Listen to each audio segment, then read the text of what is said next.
10 years ago, Haiti was ravaged by a 7.3 magnitude earthquake. Catastrophic destruction left over 1.5 million people homeless. Over 220,000 people were killed, more than 300,000 injured. There were bodies everywhere. There were piles of bodies in the streets. You could see in the rubble people. That's Global National's Mike Drolet, who was on the ground reporting on the devastation in Haiti soon after the earthquake. It was different than any other place that I'd been. I mean, I'd seen poverty in Afghanistan. I'd seen a need after Hurricane Katrina in New Orleans where people had nothing left. I'd been to school shootings in the US where people were devastated at the loss of life and the humanity. But people down there were dumbfounded. These are amongst the poorest people in the world.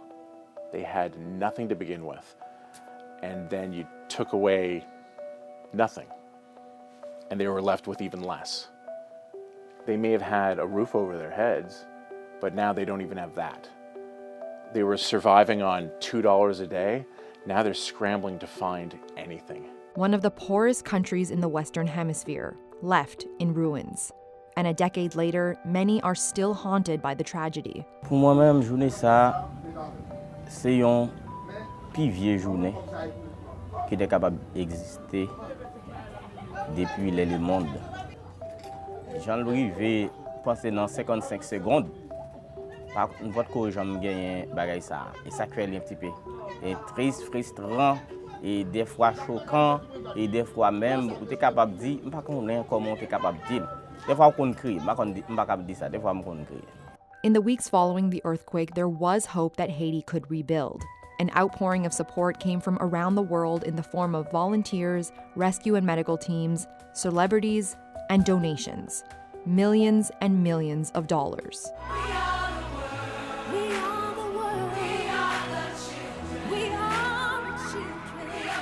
The most watched telethon in history, called Hope for Haiti Now, raised $58 million within 24 hours. They started hearing about all this money being donated, how the world had come to their aid.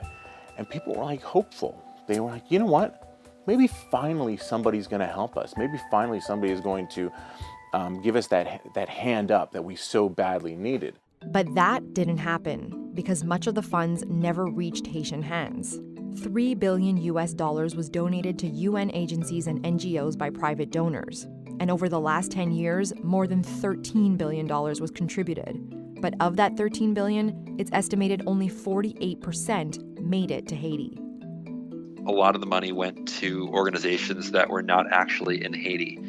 So when that happens, it's like a plane that lands in 6 or 7 places before reaching its final destination. And each layover, a slice gets taken off, and that is standard overhead. And overhead's not necessarily bad, but it's bad if it's taken 6 times. And so after years, what was left maybe reached Haiti, but it took a long time. On top of everything else, a cholera outbreak swept the country months after the earthquake, brought in by United Nations peacekeepers. The epidemic killed thousands. Many Haitians were just trying to get out of the country.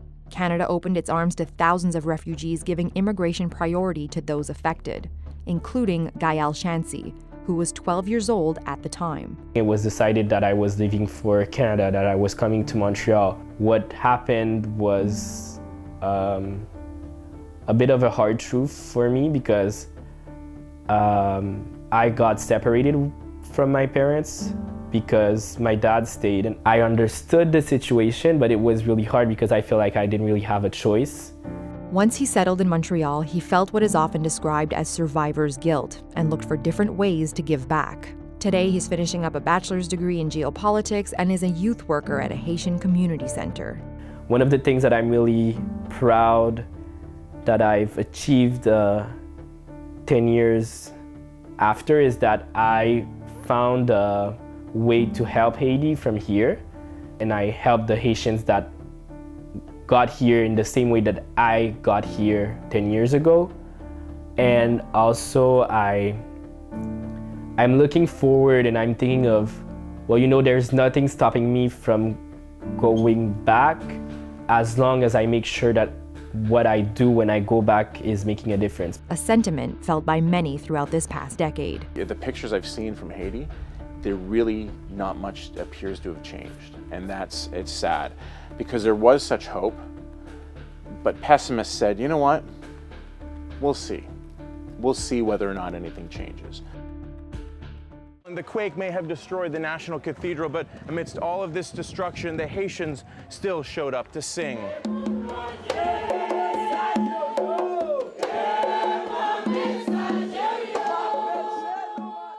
They gathered in a corner behind the cathedral, close enough to still feel a part of the historic building, but far enough away that they won't be hurt should one of the massive walls fall down.